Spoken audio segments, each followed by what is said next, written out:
everybody, and welcome to a new episode of Fullfunnel Live. Today, as promised, we have another live case study, which is very interesting and very relevant to a lot of marketers here.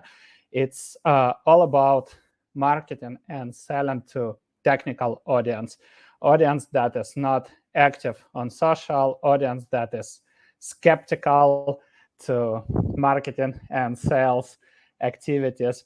And we are co-hosting this episode with João Crisóstomo, who is Enterprise Product Marketing Manager at TestRail. And today we are going to break down several things. How to market to technical audiences, what works, what doesn't. I know a lot of you guys asked that question, so we'll be covering this, and João will be sharing his learnings. Next, one of the most important things I believe that is super relevant for everybody, how to create a good expert content if you don't have the main knowledge and if you don't have enough expertise in that space, right? Next, how to warm up buyers that are not active on social. And of course, how to work with internal subject matter experts, plus the more or less the decomposition of the account-based marketing program that we did together. So we tried, first of all, thanks everybody for submitting questions. We tried to embed your questions into our narrative today, just trying to make sure that we cover all of your questions, but feel free to share your questions in the chat. Right, so we are going to answer them. And meanwhile, let us know where you're joining us from. Type in the chat where you guys joining us from. We are broadcasting from our office in Spain. João is our neighbor. Yeah, almost. Yeah, similar time zone, just the one hour before in Portugal. We have Cora from Kansas. Nice to see you here. Nikolai from Sofia. Good to catch up again. Good. So that being said, I think we need to kick off our episode with introducing TestRail and target audience. So if you don't mind, João, share with us what TestRail's product does and who is your target audience. Absolutely. Well, thank you for the invitation. Awesome to be here.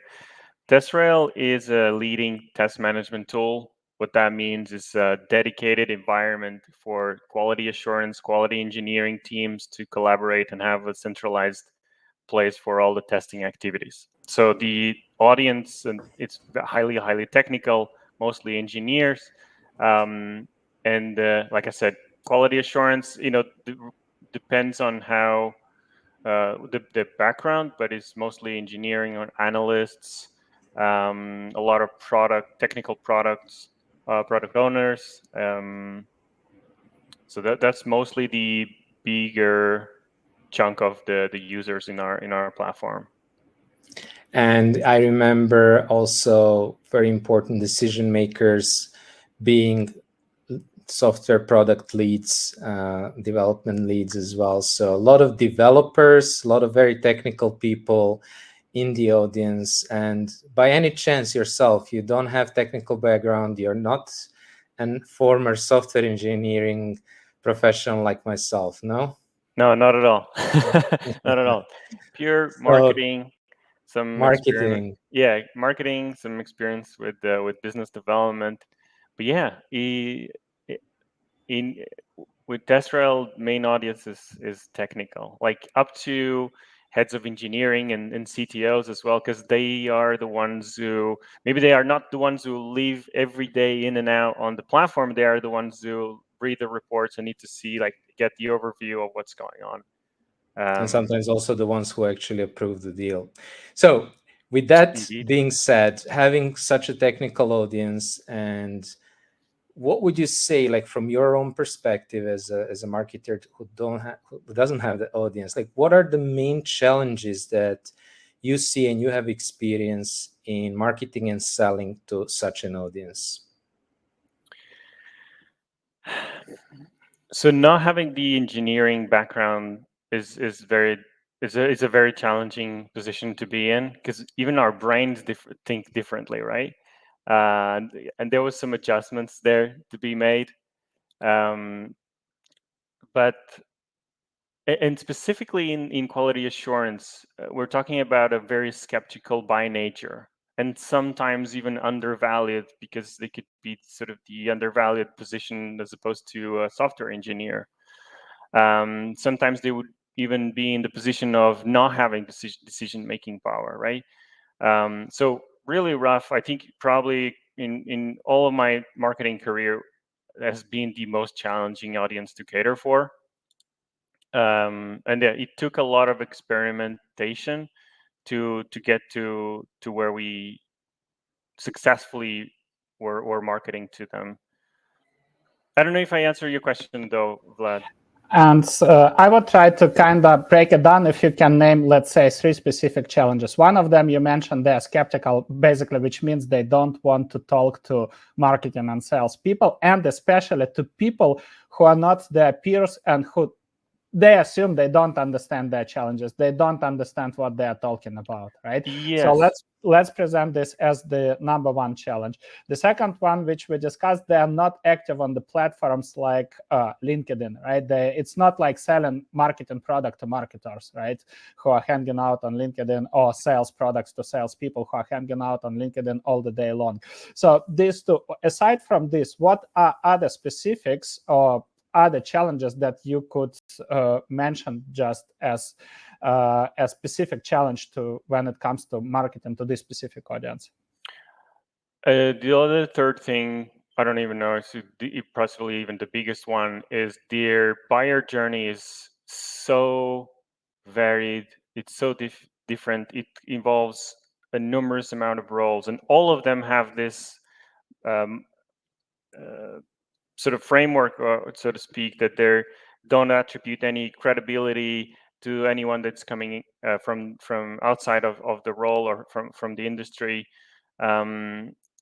It's very difficult even for the people inside of the organization to share any of the pain points or triggers that start the buyer journey, because of their policies, because of their role in the company. So it's rough to talk to them, to market to them, to get insights from them, because of all of that combination of they're not active on platforms that we usually gather to get feedback from other types of roles. Then they cannot, they're prohibited to even share anything, or even are able to. So those are big ones. Which basically means that if you try to do standard outbound, right, it won't work. If you just send a bunch of emails, even if you'll buy the best sales cadence software, it won't help a lot. The same, by the way, if you purchase modern marketing stack to do like programmatic display ads, etc., it won't help a lot. Which kind of sets the narrative for today's episode. And I would love to kick it off by, first of all, talking about how you gain, or basically how you gain a compensated lack of product and buyer's knowledge, right? Because you have never worked as software developer or QA engineer or led these teams.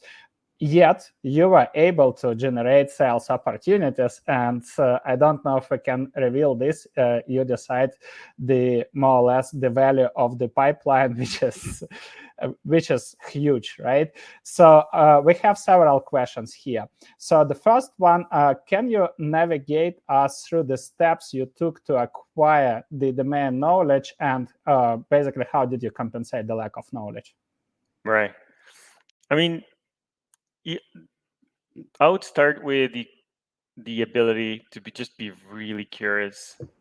Maybe you set sort of the ultimate goal of creating pipeline and all that just aside for a second, because you want to know and learn as much as possible. And to obtain that, you have to basically, the way we did it is basically in two central ways. So one is specialized communities. So communities outside of LinkedIn, outside of where normal maybe marketers travel around, but specialized communities, like for us, this Ministry of Testing is a big one, but even like Reddit community or Reddit threads, Slack channels, that kind of thing, where you're coming in from the point of, I really want to know how you guys think. How do you guys make decisions? What matters to you? And that approach from the curiosity standpoint is a big deal. So looking out for specialized niches, and that could be even, so community is a big one, and this maybe secondary to that would be maybe like influencers, like micro influencers. That could be a little bit like a YouTube channel, like a reviewer, like a tool reviewer or a blog writer, but like very specific to the niche, and trying to narrow to where these people are consuming information. Another one, a really big one actually, is newsletters, like very technical newsletters, where you can actually engage with some of the audience or or the writer themselves. And secondly, so would be our internal data. So like we're running internal surveys and interviews extensively, interviewing our own customers, and a tremendous values there. And I think the last one I would say is subject matter experts. So on our team, we've got solution architects, we have prior directors of testing, so people that have done multiple times, multiple companies. They've been around, and they do have that engineering background, in our case, very technical background. And yeah, just being that place to suck in all of that knowledge and try to navigate all of that map. That was fantastic, and that was the only way to get meaningful insights. So really, you went to the people who are doing this every day, or like your internal experts who were doing that in the past, and where did you find them? You identify them either on the communities where they were active, and we have a quick follow-up questions from Nikolai about that, and I think it's a very relevant one. Come back to that in a moment about how to actually engage with people from those communities. But just to summarize, so we went to where they hang out, which is communities. They're very active there. So they might not be active on LinkedIn, but in those communities, you'll have very vocal people helping each other. They'll learn a lot. They exchange a lot with their peers. And then, like you said, your internal experts or the so-called influencers, which are, again, just people who are sharing their knowledge, again, from the same community, same peers who are sharing their knowledge, right? And the question that we got, which is actually what with my follow-up question anyhow, is okay, so we have all these sources, but how do you actually, like, what do you do to extract that knowledge? And so let's start with that question from Nikolai. How do we do that in a communities? These people, like Nikolai said, might not like to be examined. So how would you go about actually getting some insight from them in the communities to begin with? Spot on, and thanks for the question. This is why I led with my answer with, I think you have to kind of leave this sort of salesy approach to the side for a second and just be humble and curious based conversation. So all of the approaches were led or fueled by genuine curiosity of like, what really matters to you? Like, how do you progress? How do you measure success? How are you at this current role progressing? Or so we sell a tool, right? You know, I don't want to talk about tooling or necessarily talk about one versus another. You know, I want to talk about more of the day-to-day type thing. Get into the community, because eventually, for you to be there long term, you have to be accepted in a way, even not speaking sort of the same language or whatnot. But you have to be accepted to reap all the rewards of the valuable insights they will give you. So being genuinely curious about what drives them and how do they tackle challenges, things like that. This is that's what worked for me and for us at TestRail. I remember like one very specific thing you did.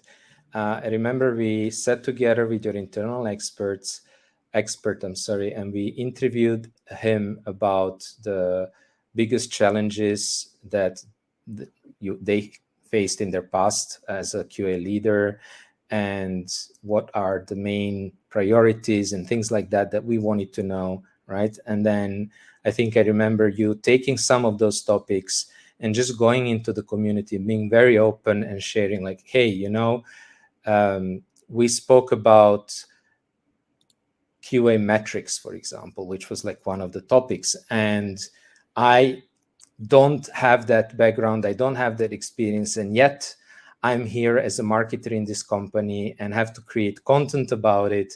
Could you give me some ideas? Could you give me some information about this? Maybe even sharing what you have learned. And I remember how much actually people poured in and shared information, very specific information about that one concrete topic you already knew was relevant because you have spoken to the subject matter expert. What are maybe some of the other ways in which you have engaged the subject matter expert to get that knowledge? And maybe like if you had to do this over again now with the hindsight, with the benefit of a hindsight, how would you do it maybe in a structured way to extract the key pieces of information that you need as a marketer?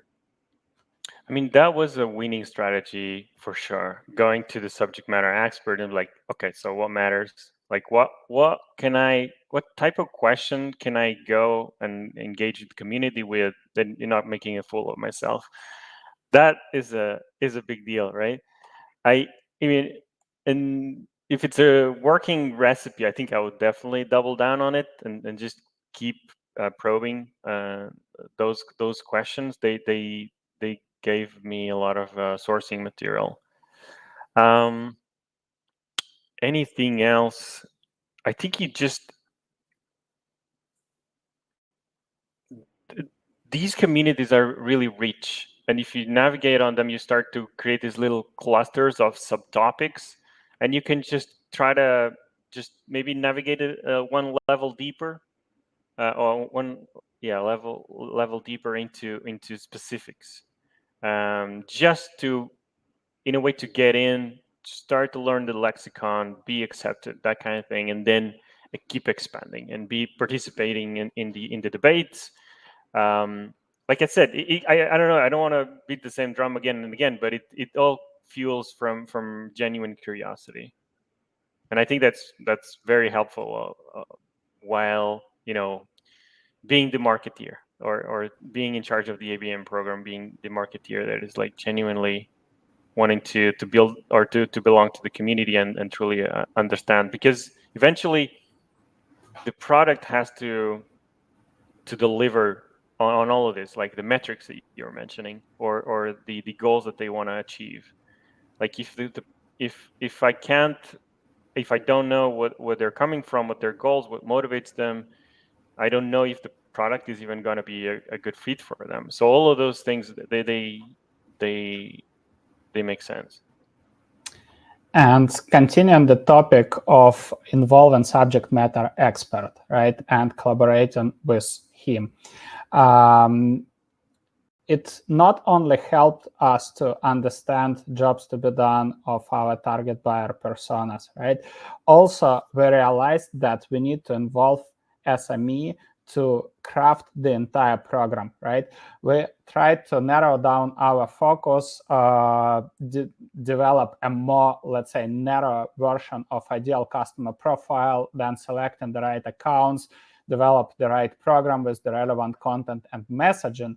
But what made it hard is that your product has a broad audience and solves multiple challenges, right, for multiple verticals, which means that you can't apply the vertical approach when it comes to account-based marketing, right? Because there could be multiple accounts from multiple verticals with a similar challenge, right? So verticals don't really impact or vertical personalization doesn't really impact the program efficiency. So we were able to nail it down only with the help of a subject matter expert, right? So Next topic I would love to discuss with you is our first steps. How we built account list, what technology we used, then to what qualification criteria did we set up, what technology we used, and I touched the technology. Anyhow, you need to have it to develop a successful program, especially when it comes to account list building, because you need to pay attention to intent data, right? To engagement signals, to awareness signals. And at this moment, I would love to mention the tool that we use at Fullfunnel. It's a company called Dealfront. We partner with them for a long time. And for companies that are selling to EMEA, that's one of the best solutions here because they are GDPR compliant and they have several layers of data. They have intent signals, then they have account enrichment signals, so you can immediately enrich account and identify client committee members. Plus, what is really important, they share with you social signals, so press releases, annual losses, or whatever. You can define the right signals that are relevant to you and then prioritize account by these signals. What we love about this product is that this company allows you to try it before paying, on contrary to the majority of ABM vendors, right, and intent data providers. So I'm dropping the link in the chat, and you can grab a free trial at dealfront.com. Coming back to our topic, let's start with the first one, right?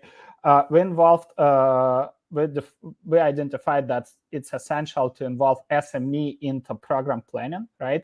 So let's cover the first question. How did we define the account selection and qualification criteria? Right. I mean, your entry there was spot on. TestRail is like a lot of other tools could be industry agnostic, right? So it's very important to narrow down use cases or specific triggers, right? And I mean, it's so much easier. I mean, I know I'll speak. That's why I'm here, right? My personal experience, being helped by you guys. It's so much easier if you have you guiding throughout the way. Basically to identify that initial cluster. So we went to the SME subject matter experts, be like, okay, we understand some of the pain points. Again, they are across the board, valid across the board, multiple industries. So that's not it. So what is it that how can we narrow down? What's the trigger? And then so we narrow down. So it's more than just the ICP definition. We went to defining a cluster that we wanted to target. And specifically, we spoke to, there were two that were very efficient for us, and we catered content for it. It was around regulated industries that were growing teams, very specialized, a very special sub-segment because it's growing and still and operating remotely, and at the same time, no, but the other experiment was around regulated industries with sort of similar nuances as well, because again we drew all of those potential issues with running remote teams and regulated industries that would just amplify the typical pain points. And if you layer in another more details for growing teams, or they were acquiring another product or another company, so all of this layers in more difficulty for these companies, and then they would justify even more getting a tool like TestRail. So we built that criteria and we built it into our tooling. We are using basically two tools, is ZoomInfo and LinkedIn, and that's where we created that initial list. So if I remember, just for everybody's context, it wasn't easy. We are talking about thousands of customers using your product. I remember when we first started looking at the data, it was overwhelming. You could slice it and dice it in different ways.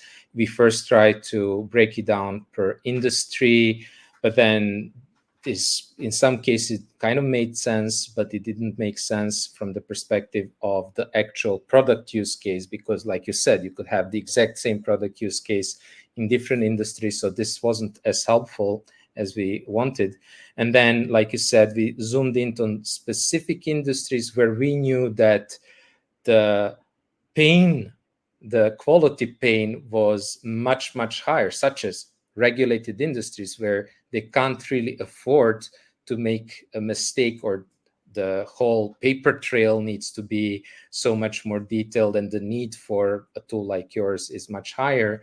And then even layering in more by looking at growing remote teams, which we knew from talking to the subject matter expert had even higher need for, because they were remote, obviously, for a tool like TestRail. So this helped us to understand the cluster that we were looking at, but then we also could look at the history of the deals that belong to that cluster to understand, okay, what are we looking at in terms of some firmographics, such as in your case, of course, not just the total number of employees, but actually like how many software developers and QA developers they had. I remember this was one of the criteria that you use to then map this to a query in ZoomInfo to identify accounts that maybe already, I remember you were not just using ZoomInfo as a database of contacts, but also the intent data part, so that you could identify those accounts that were actually maybe exploring your tool, visiting the website, etc. So they could narrow down even more. And then you started from that list, and then you refine even further by looking at LinkedIn to understand if they had these remote teams, to look at the company to see whether this was actually a regulated the product, because a lot of these companies, and when you start digging deeper, you see that they are building actually different products. So in some cases, these products were relevant. In other cases, they may not be relevant. So in other words, there was quite a lot of work. I don't think it was so easy to build those lists, even if you had the tools and you had the clarity on how to define those criteria. But once you have built that list, I think that was very helpful, because as we saw also later on the results, it worked really well. But one specific challenge that I remember was, you have the list of accounts, but how do you then identify the buyers? Because I remember, like, we were looking at Oracle and then asking the salesperson, like, okay, how would you like go and find the buyers? And the salesperson typed in VP of IT, and he ended up with hundreds of people who fit that profile on LinkedIn. So can you please just share maybe more detail about the process that you use to identify the actual target buyers in those accounts, especially when they were large, as the example that I shared? Yeah, thanks for adding to that, because that layer of intent is definitely one that narrow even more the account lists. But then coming back to the persona, to the contact level, then what do you do, right? Because there's and if we just think about VP of engineering or IT or director of quality, those are just a slice of the personas we were targeting. So there was more, like there was QA managers, there's other engineering roles that are all of the part of the buying committee, which, like a company like Oracle, for example, then transforms the list into thousands of people. So what to do about that? Oh, and let's layer in what we already mentioned, that these people are not necessarily active on social media. Some of them don't even have a profile there. So really, really painful point. But there are still people there that have some presence on social media. So we started with those. Some people had some presence on LinkedIn. Some people even we found that were following either our page or a similar page, sort of topic focused keywords. But then it just took a little bit of digging. So with tooling like Sales Navigator from LinkedIn, you can search like keywords on their profiles, right? So we then layered in the contact profile research, which like if they were managing, for example, a remote team in regulated industry, which is coming to the topic that we spoke before.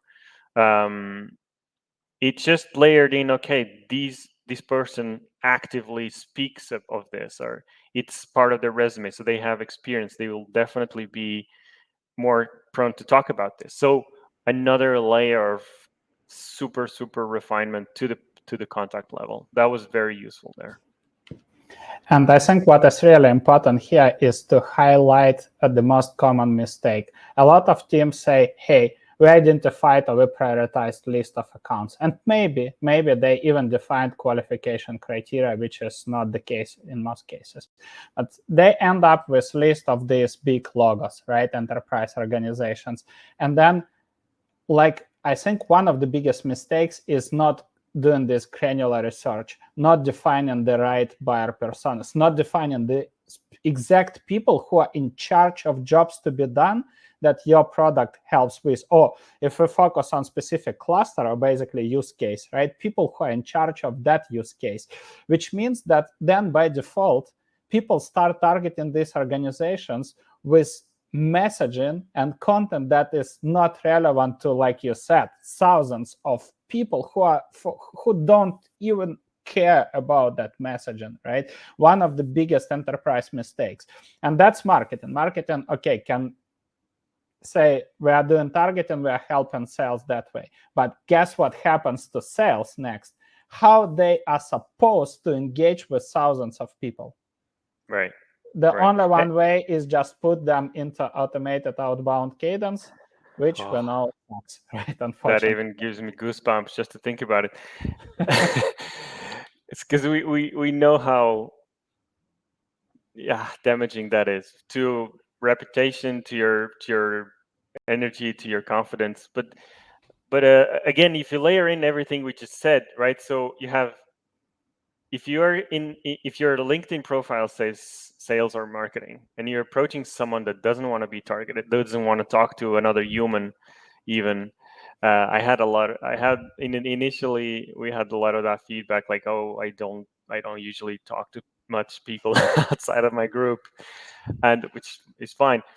So you have all of that, and then you come in with something that doesn't really resonate. You're just like straight out of the gate discredited. And if you even read your message, you're completely discredited. But if you come at with a much shorter list, which is not as overwhelming for a marketer or for a salesperson to, like, I have so much information about this account and to the important things that matter to this particular person or department.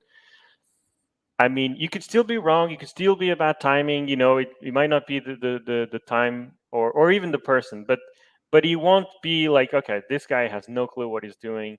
It's definitely a more friendly feedback. It's like, you know, good thumbs up. It's just not the time, or I think you should speak to this other person, because they recognize the or they give you the credibility.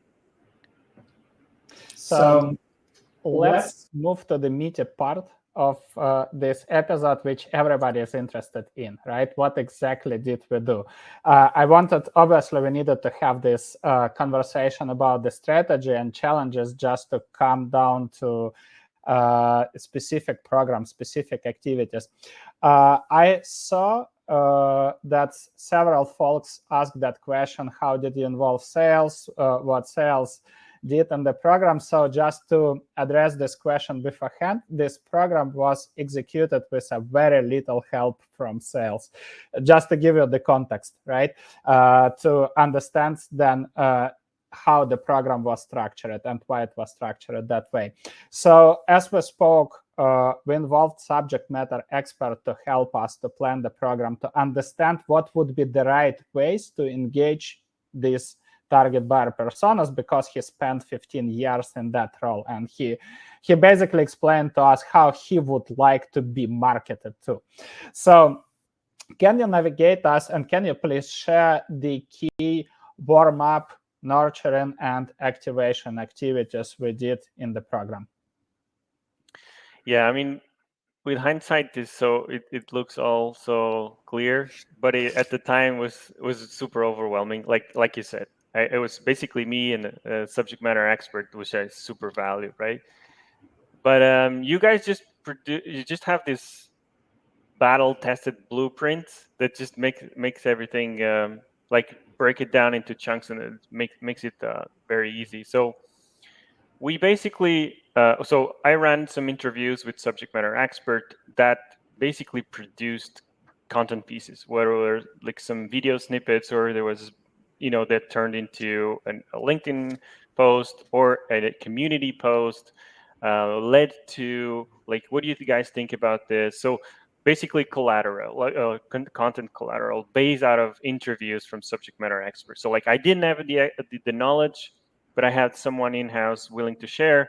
So let's transform that 1 hour long conversation into like 2 months worth of communication in different snippets, right? So we started with that and gathering all of the other. So basically, I don't know if the word persona is right here, but when we were when I was sharing the findings and the conversations I had with subject matter expert, I would include people that I wanted to talk to from the prospecting list, and some of the influencers as well that I had established connections with. So all of that co-creation, you guys taught me that that word, like all of that co-creation, because then folks wanted to jump on the content and want to give their feedback, and then that would replicate. So that one piece of content, including the people that I wanted in my buyer journey or my prospecting list, they would comment, or they would tell me something in the messages because they didn't want to be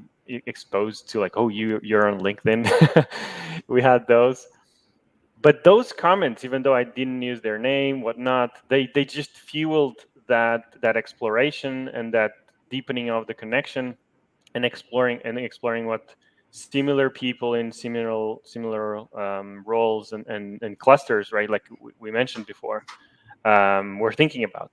So not to extend too much, but hopefully this is useful. So gathering information from subject matter expert, publishing in different pieces, and layering in people that you want to talk to together with influencers, and it just created this snowball effect. Which, I mean, I'm no crazy active on LinkedIn myself, but it completely exploded. Like my charts and engagement metrics on some of our posts were under the hundreds of percent increase. So it was tremendous there.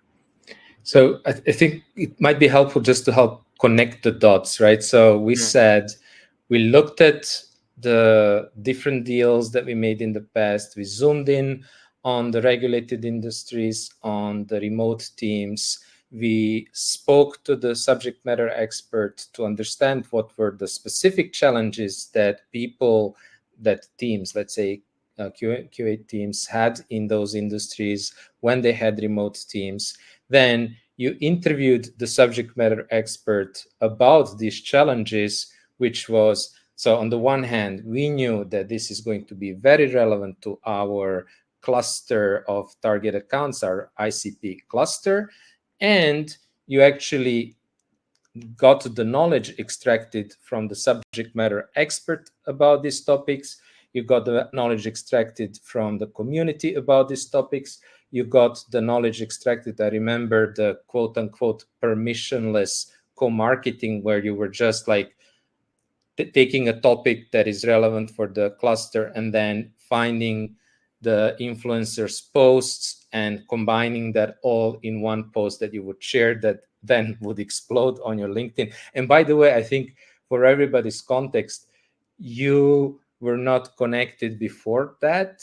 You were not connected to a single or maybe to one or two software engineers, QA engineers, right? So even without those connections, because you have created this content collaboratively, this helped you get via the network of those people to get in front of the right people.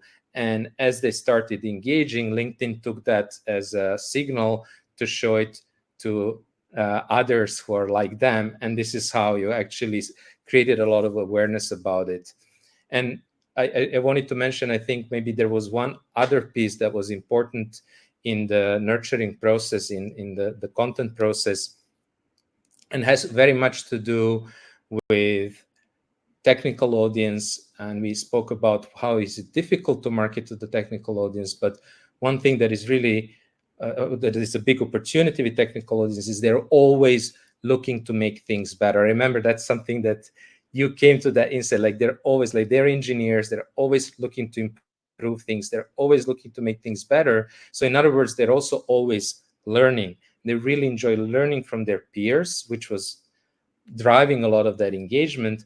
But I remember, like, one of the big success there was also organizing that educational webinar. So when I say webinar, I don't mean a presentation of TestRail, the product, but I mean like a real educational webinar about the key challenge of that cluster account, where I believe you had like hundreds of people registered and even like 70 plus target accounts, tier 1 target accounts registered, and most of them actually attend that webinar. So the relevancy, the content coming from the expert, that webinar was also run by our internal expert. So I wonder, like, again, no network, yes, some engagement there around the post, etc. But still, how did you get so many people to register and attend that webinar, and in general to start so many conversations? Because you ended up with dozens and dozens of conversations and more than a dozen discovery calls at the end. So I wonder, like, how did you go from that content and engagement to fill the webinar with so many people, but then also to then go and have conversation with them? Yeah, just to add to that, like when we started working together, I had been in the role for 6 months, and I came from a different industry, so I really had like no connection whatsoever. I had to learn myself on the role, like as many of us do. Um,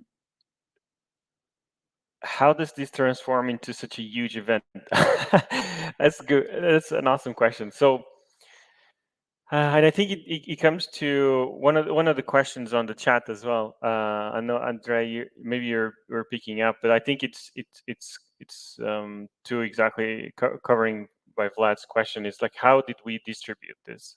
Because my network was not enough, to some extent, because it had so it was an organic post on LinkedIn, but then the magic power of copy pasting, I would also share obviously on some of the communities that I was in.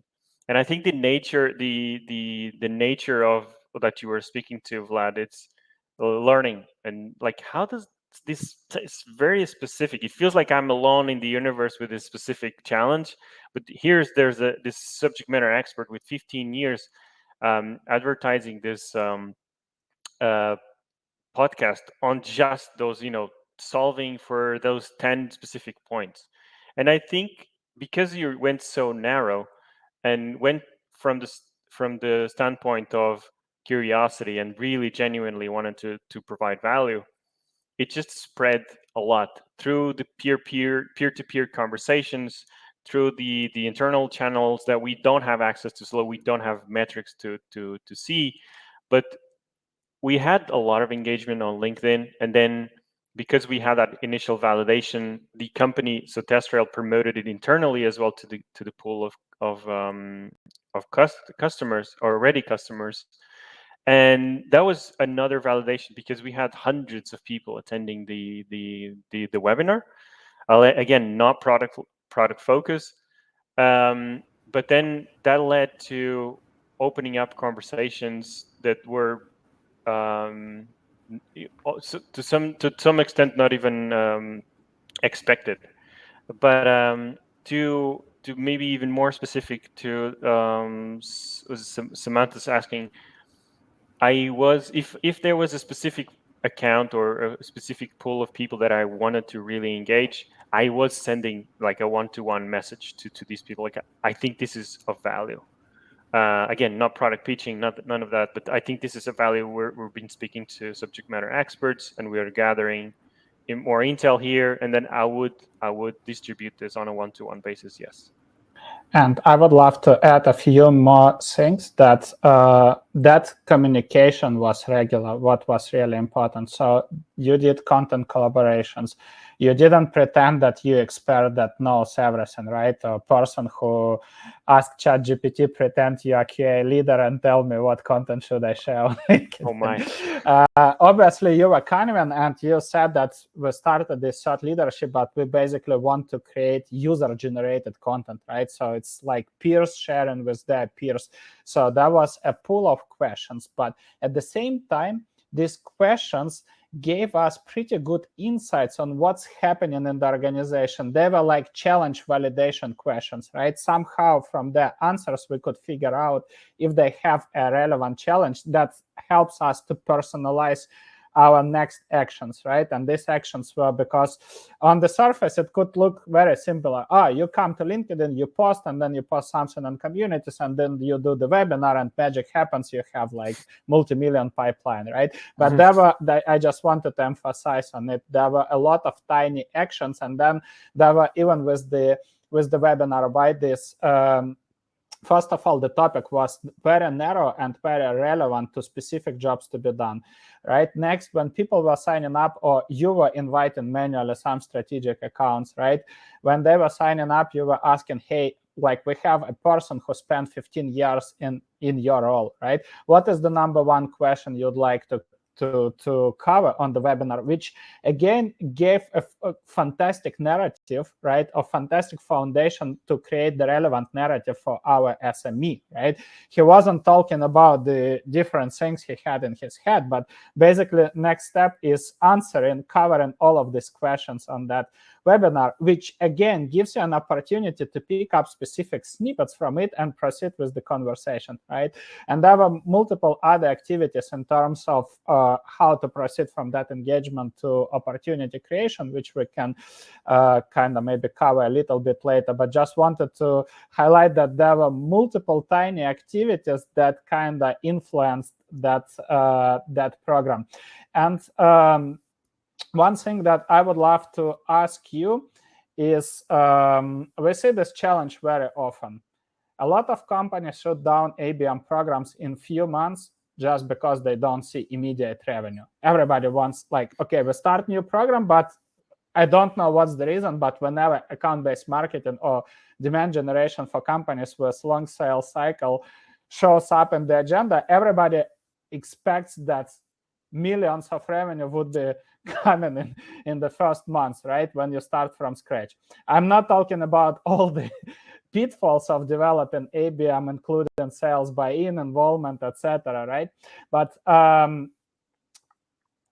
one thing that I also see a lot of what we have discussed today, you did a lot of manual activities, which is going against the conventional mantra, we need to find something scalable. All these activities that you were doing, they seem to be non-scalable, right?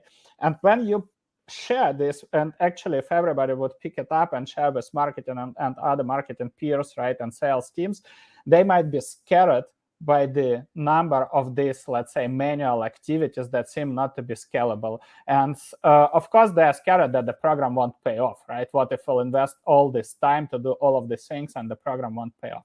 So I would love you to share what are the outcomes and the main results of the programs that obviously you can share.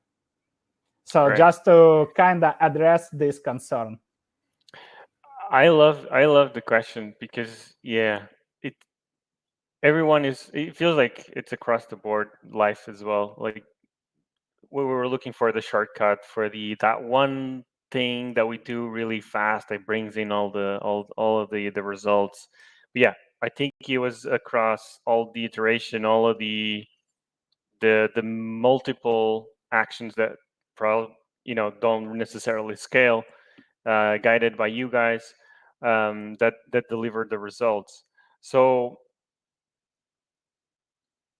I understand the position. I was in that position to be very overwhelmed, like how on earth am I going to scale this? I think we did the hard job of experimenting, iterating, finding that pain point wasn't painful enough, finding that channel or that approach or that type of copy, all of those tiny iterations, thousands of experimentations. We did all of that. So we were kind of like perfectioning that recipe. And at the same time, so you guys brought in a blueprint, but the blueprint guides you to a certain degree. Then you have to actually test it in the field. And at the end of that first experimentation, then you land into, okay, this works. That specific webinar we have been talking about, it landed to hundreds of people coming over to the webinar, unlocking about 22 new deals creation, and 2 opportunities closed. One closed one. I think everyone is familiar with that terminology. I'm not able to share what dollar figures, but this was so significant. And just to give some context, because maybe 1 opportunities is maybe very little for some, but we're trying to, this specific motion of ABM, it's the ultra enterprise. So the vast, the biggest enterprise in the world, that even if you do things that don't scale, you will always have the ROI because the ACV is so large. And just to finish my point, all of these things, they are hard to scale. But once you have the process and you have, okay, this map or this blueprint works, then you just increase the people that are working with you. Like my team was basically 2 people. Like obviously you guys were there hand holding me throughout the entire journey. Like I wouldn't be able to do even half of what I did without you guys. But like then we got to a point where like, hey, we got the recipe, like we can do this. And then it's the point where, okay, now let's add another colleague or more people. And then those things that maybe they don't look like they can be scaled, they can actually be scaled. So that doesn't scare me anymore, which is a surprising thing that I learned at the end. So I really like how you're actually now thinking about scalability. I think a lot of marketers and maybe people in the SDR function think about the scalability in terms of making it easier, right? So I have a tool that allows me to easily scale sending thousands of messages, for example. Mm-hmm. But what I hear you basically, and we know that before there were a lot of trials with these such scalable solutions that really didn't give any significant results. And now what I hear you say is that actually the way that you should think about scaling is what is the revenue output of a specific effort, and is this something that we can repeat and generate such an outsized output? Like before we weren't able to do this. We tried all the scalable quote unquote activities. Now we have a recipe that we can repeat, generate, like just from that one activity, 22 enterprise opportunities. 2 of them ended up as closed won, which is a huge deal. And then knowing that, I know you say generously it was a team of 2, but I know that it was really a team of 1. You did a heroic act there. You did a fantastic job there. And I mean, this was a lot thanks to you, this result, right? But so even with 1 person, this was not the only thing that you had to do, and you still managed to get a result. Then if you can show this to the organization, if they can like properly staff this effort, it becomes very much scalable. Again, don't think about the effort that it takes. Think about the ROI in terms of the actual revenue. This is what ROI effectively is, right? And you mentioned this. Yeah, go ahead, please. Sorry, just to add on to I know ROI, we measure like deal size and input output, but the other thing that is sort of a more of a soft metric is like me as a professional. Like I grew tremendously, right? If you can amplify that throughout the team, just you know the market, you know the tool, you know the audience, like that's invaluable. Like, and you will be that should be baked into the equation of ROI. I think it's a really big deal. And you mentioned this several times. Okay, you were alone, but you were not really alone. You actually gave us the opportunity to work together with you on this. And so I wonder, like, what was the reason? What was the main reason why you decided to hire a consulting partner? And now, having gone through that process, what would be your advice to somebody who wants to implement an ABM motion like you guys wanted at the beginning when you talk to us the first time? What would be your advice to them? And like, again, so why did you hire a consulting partner like us? And then what would be your advice to somebody who is just starting out with ABM? Finally, an easy question. No, I'm joking. Well, so why you guys, or why a consultant? Look, we weren't achieving results. Like our outbound motion, we're just not producing results. You know, was just getting into an empty void. So it almost comes out naturally, like a no-brainer to ask someone who's consistently talking about this, has clarity over a blueprint of what's been working in the market, because you guys have been doing this for a long enough time. You are exposed to multiple verticals, multiple situations, multiple difficult audience to cater to. So if we can speak and to a consultant like Fullfunnel, then it just automatically shortcuts. Because like I said, and we talk about this, like I was 6 months into the role, the market was new for me, ABM was also new for me, and you know, my team was, you know, me and a subject matter expert. So it makes a ton of sense for small teams to get your help on this, for sure. Shortcutting the path to success. Otherwise, that obstacles that you mentioning before, like, you know, ABM doesn't work after 2 months or so, then it would be even more evident. Like, okay, we gave you a shot of this ABM thing that we don't really understand. But now if we are coming with this, you know, really robust support, then we can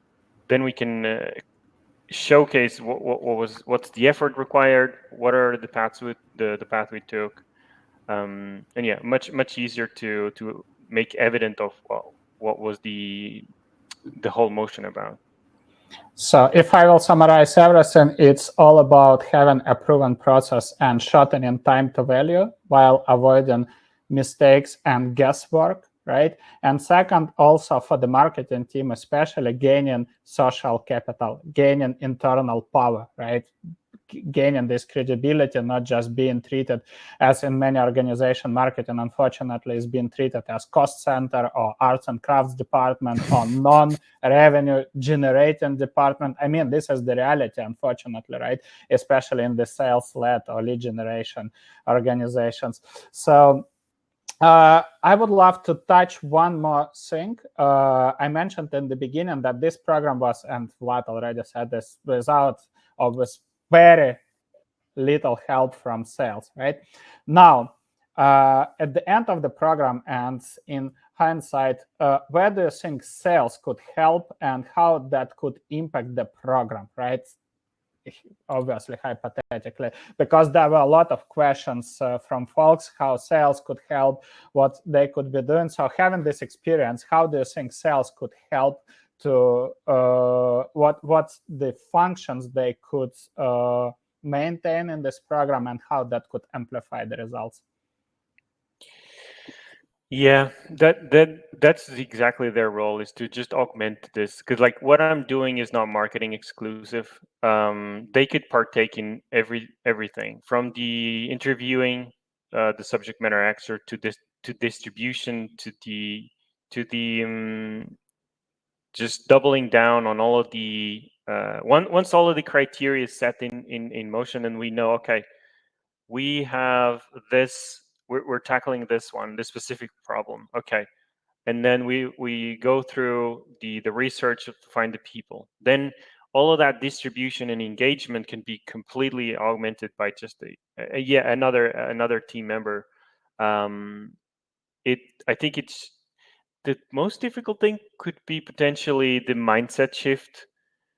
Instead of a more careful approach and more detailed approach, it's required, as opposed to like a superficial, fast, kind of like speed dating style conversation.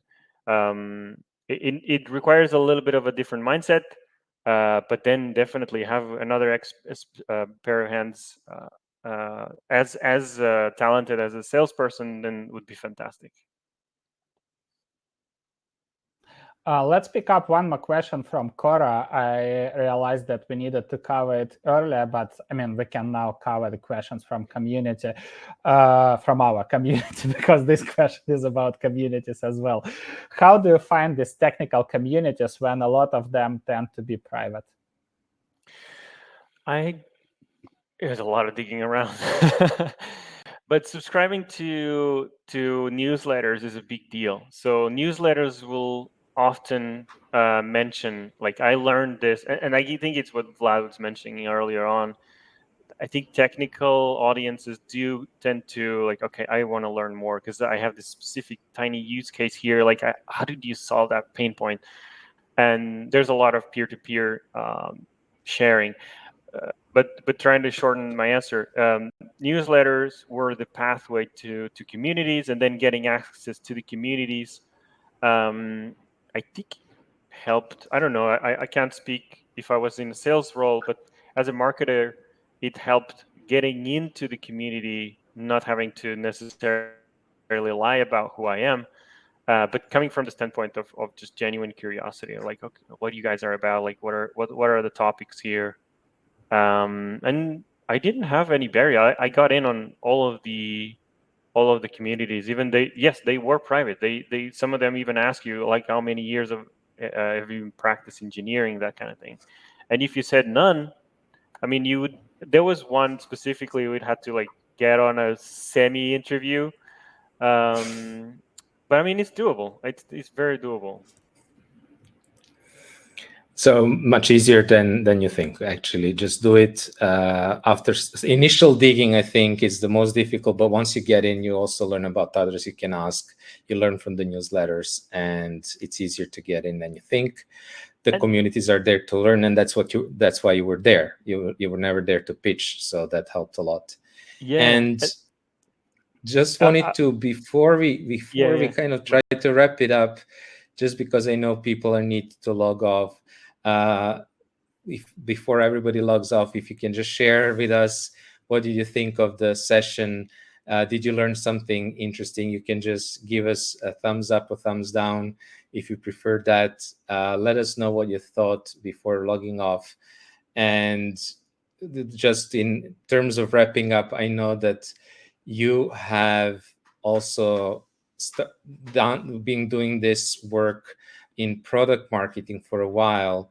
So what would be just and I know you're not the only one, right? Because I know that we had also other clients where we had a very significant help from product marketing, or a key role from product marketing. So I was just wondering if you can just share that. Why do you think product marketing should or maybe should not be involved in ABM? And then also you can maybe share where people can learn more about you and your journey and connect to you. Right.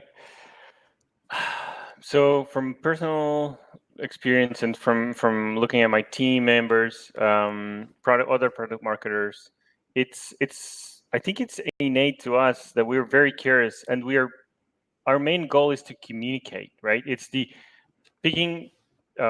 looking at the product and the complexity that it has, and then transforming that into, like, okay, this is what it means, this is what it does, this is how it solves pain point 1, 2, and 3, and that capability or that desire, I think it's very key, because it stems from the ability to pursue this like clarity of communication and trying to figure really out like an investigative persona to pursue. Because I mean, we had a lot of obstacles like we've discussed here today, and I think you need to keep pursuing like that power of like desire to iterate and get to the best conversion rates and to the best the copy optimization, all of that. I think it's why product marketer could be a good persona for this. And where can people find you and connect to you? I think you guys provide the LinkedIn profile. If you guys want to know a little bit more, I'm happy to jump on calls to talk a little bit about my experience with Fullfunnel, or even about testing, because now I know a ton about testing. No expert though. But definitely I'm excited to talk about product marketing in general, and this I think the LinkedIn profile is the best place to chat. I just dropped a link in the chat, and I would love to summarize everything, right? To give as well the context. This program was kind of a hybrid version of ABM, just because there was a very little support of sales, right? And that program was literally executed by João and partially involved subject matter expert with some little help from sales in terms of account prioritization and support from marketing manager who helped to promote webinar as well to existing customers, right? And just that basically was it. The core activities and the core takeaways of that program, and João, correct me if I'm wrong, feel free to add the thoughts here, right? What doesn't work from our experience? Just standard outbound doesn't work. These people are skeptical. They don't trust salespeople. They don't generally trust anybody who are not their peers, right? Who don't understand jobs to be done, who can't speak their language. That's huge. One more thing that we noticed is that this audience is basically starving for collaborations. They love to share the knowledge. They love to engage. That was a huge insight. And in some cases, yes, they're not active on LinkedIn, but there are plenty of communities, even old-fashioned forums where you can, depending on the topics, right? You can find these people and you start engagement. That seems not to be scalable, but again, presenting the results that you share, it always pays off, right? And this is where marketing and sales people, what they could be doing, focusing on these activities, because these communities could be the only channel that kind of helps you to connect and engage with the target buyers. Next, yes, we did LinkedIn posts. Despite that, I mean, one of the things that also makes sense to promote is that in communities, you were able to connect with a few people and then move conversations to LinkedIn, right? Which was huge as well. And still, even if like your target decision makers are not active on LinkedIn, there are still developers or some people maybe who are forward thinking or who are career oriented, right? Or who just prefer LinkedIn. They're active there, that content resonates with them. And you mentioned that quite often thought leaders, they accumulate your target audience. So whenever thought leaders are involved or whenever you engage with them, you're able to distribute your message to this target audience, right? Which was as well helpful. We know that just pure product promotion through, I mean, outbound, we mentioned, through ads as well, it doesn't help that much, right? That's also another takeaway. Just can't expect that performance marketing, right? Hey, here's our product, go and book a demo. It doesn't help a lot. So this and as well, one of the things we saw, because we did several iterations of the program and we saw the repetitive pattern, right? They really want to come to educational events. They really want to learn. So demand, which is like, if we'll talk about different demand levels, demand for content is high.